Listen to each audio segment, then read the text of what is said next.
जय महाराष्ट्र मित्रांनो, आज आहे शिवजयंती, आपल्या महाराजांची जयंती। आज आमच्या सोसायटीमध्ये जोरदार असं वातावरण होतं।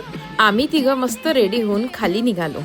खूप सुंदर अशी रांगोळी काढलेली होती, पाळणा सजवलेला होता। नेहमीप्रमाणेच महाराजांची मूर्ती बघा किती सुंदर वाटत होती ती। छान असा मंडप सजलेला होता।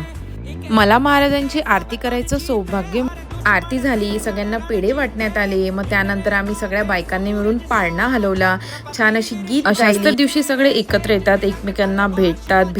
मग कार्यक्रमाला सुरुवात झाली। लहान लहान मुलांनी छान असे महाराजांच्या गाण्यांवरती डान्स केलेले, व्याख्यान दिली। अतिशय लहान मुला मुलींनी मर्दानी खेळ खेळले, तलवारी चालवल्या, दांडपट्टे चालवली। अतिशय सुंदर असे खेळ होते। ते सगळं बघून अंगावरती काटे आले होते की खरंच तेव्हा महाराजांनी आपल्यासाठी काय काय केलं होतं आणि ही संस्कृती आपण शेवटपर्यंत जपायला हवी। नेहमीप्रमाणे सोसायटीमध्ये महाप्रसाद होता, छान असं जेवण होतं। मग सगळ्यांनी जेवण